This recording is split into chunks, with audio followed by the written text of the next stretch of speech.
అండి నానబెట్టి ఉంచాను. ఒక్క మరాఠీ మొగ్గ, ఒక్క స్టార్ అనీస్, జస్ట్ ఒక 3 యాలక్కాయలు, లవంగాలు మాత్రం 7-8 వేస్తున్నాను. 2 ఇంచెస్ చెక్కలు ఒక 2, జస్ట్ ఒక 2-3 జాపత్రి అండ్ మన బిర్యానీ ఆకు, ఒక్క నల్ల యాలక అండ్ ఇది ఆనియన్ పువ్వు అంటారు, ఇది వేస్తున్నాను. That's all. మన ఇందులో వేసే మసాలాలు ఇంకా మనకు అవసరమైనవి ఉన్నాయి, అవి 1 by 1 చెప్తాను. మీడియం ఫ్లేమ్ లో పెట్టి ఒక 10 నిమిషాల పాటు దాన్ని యాజ్ ఇట్ ఈస్ గా ఉడకనివ్వండి. నేను మూత పెట్టేస్తున్నాను. ఇప్పుడు మన అస్సలు షో స్టార్ట్ అవుతుంది. నేను పక్కకి షిఫ్ట్ చేశాను. ఇదిగోండి ఇట్లాగా ఒక 12 గుడ్లు నేను మంచిగా ఉడకబెట్టి పెట్టుకున్నాను. నేను జస్ట్ ఒక 2-3 టీ స్పూన్స్ ఆఫ్ ఆయిల్ తీసుకున్నాను ఫస్ట్. ఎందుకంటే ఎగ్ బిర్యానీని నేను డిఫరెంట్గా చేస్తాను చాలా.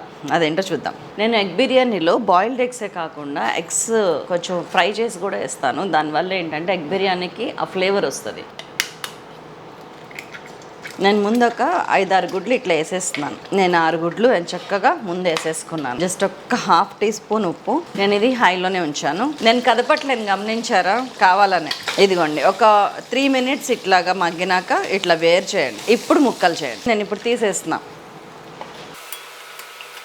ఇదిగోండి దీనిలో ఇంకొంచెం ఆయిల్ యాడ్ చేస్తున్నాను. ఒక 4-5 టేబుల్ స్పూన్స్ వేసుకోండి. ఇది బిర్యానీ కోసం. నేను ఒక 4 టేబుల్ స్పూన్స్ నెయ్యి కూడా వేసుకున్నాను. జస్ట్ 2 బిర్యానీ ఆకు సాలిడ్గా వేస్తున్నాను. ఒకటే స్టార్ అనీస్, 3 యాలక్కాయలు, జస్ట్ 4-5 లవంగాలు, ఒక నల్ల యాలక, 2 జాపత్రి, 1 టీ స్పూన్ షాజీరా, చెక్క ఇట్లా ఒకటే వేసేయండి. తీసి పక్కకు పెట్టుకోవచ్చు. అప్పుడు ఇది ఇట్లా వేగుతుంటే మంచిగా. నేను ముందు పుదీనా వేసేస్తున్నా ఫ్లేవర్ కోసం. Big size onions 4. గ్రేవీ కొంచెం అవసరం. నేను 2 టీ స్పూన్స్ ఫుల్ అల్లం వెల్లుల్లి పేస్ట్ వేసేస్తున్నాను నిండుగా.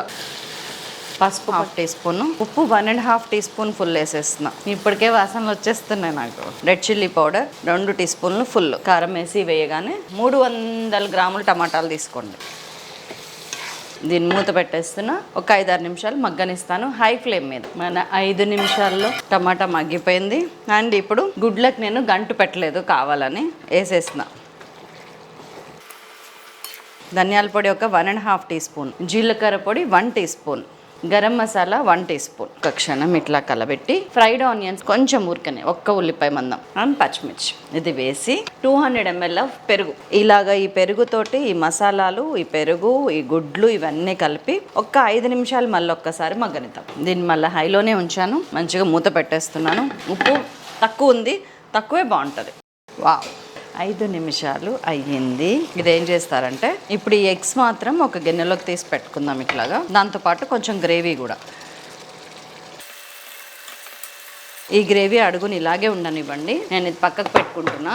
అండ్ ఇప్పుడు ఇదిగోండి మన రైస్ సీన్లోకి వచ్చింది. ఫుల్ 10 నిమిషాలు 15 నిమిషాల నుంచి మంచిగా మసులుతుంది. ఈ టైంలో కొంచెం కొత్తిమీర వేస్తున్నాను. కొద్దిగా ఫ్రైడ్ ఆనియన్స్, వెరీ లిటిల్. నిమ్మకాయ పిండండి. నిమ్మకాయ పిండటం వల్ల ఏంటంటే రైస్కి మంచి వైట్ కలర్ వస్తుంది అండ్ బాగుంటుంది. 1 టీ స్పూన్ ఫుల్ ఉప్పు వేసేస్తుంది. ఇప్పుడు ఒక్కసారి ఉప్పు చూడండి. రైస్ మంచిగా నానబెట్టుకున్నది వేసేస్తుంది. దీన్ని ఇట్లాగా 5 నుంచి 7 నిమిషాలు పొంగొచ్చిన తర్వాత మన గింజ అనేది 70% ఉడకాలి. అట్లా చూసుకోండి, ఒకసారి తెలిసిపోద్ది. నేను చెప్తాను. మంది పొంగుకొచ్చింది. హైలోనే ఉంచండి. ఒకసారి కలపండి. ఫ్లేవర్స్ అన్నీ కూడా కలుస్తాయి. మీరు ఒకసారి చూసుకోండి ఎంతవరకు ఏంటి. ఇది నాకు 70% ఉడికింది. ఫస్ట్ లేయర్ ఇప్పుడు వేసేస్తాను చూడండి. నేను మళ్ళీ పొయ్యిలు మారుస్తున్నాను. ఇది కూడా హైలో పెట్టేశాను. ఈ టైంలో ఫస్ట్ లేయర్ వేసేస్తున్నాను చూడండి.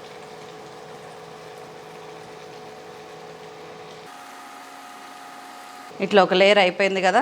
దాంట్లో మనకి కోడిగుడ్డు ఫ్లేవర్ ఉంది కదా, ఈ లేయర్ ఫామ్ చేయండి. గుడ్డు గ్రేవీ. దీన్ని మంచిగా ఇట్లా స్ప్రెడ్ చేయండి. మన కోడిగుడ్లు అడుగును కూడా కొంచెం వేయాలి. సో సెకండ్ లేయర్లో సగం వేయండి. పైన వేసే అన్నం 90% ఉడకాలి. సెకండ్ లేయర్ ఫామ్ చేస్తున్నా. దీన్ని ఇట్లా పెట్టిన తర్వాత మనకి ఎగ్ బిర్యానీ ఫ్లేవర్ వేసేస్తున్నాను.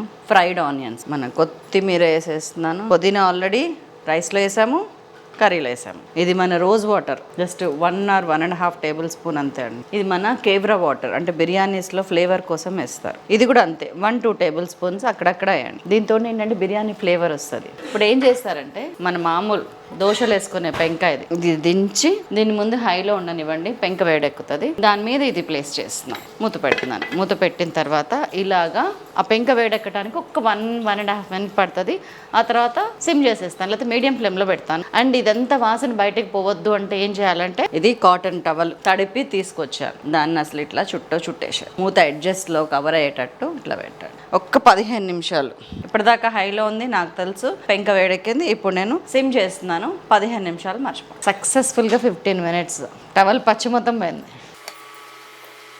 వాసన గుమగుమ గుమగుమ. అందుకే ఒక్కసారి కదపండి. సో దట్ ఏంటంటే అన్నం అనేది అలా పొడి పొడిగానే ఉంటుంది రాత్రి వరకు. ఇప్పుడు మనం చక్కగా ఇదిగోండి ఇలా వేసుకోండి.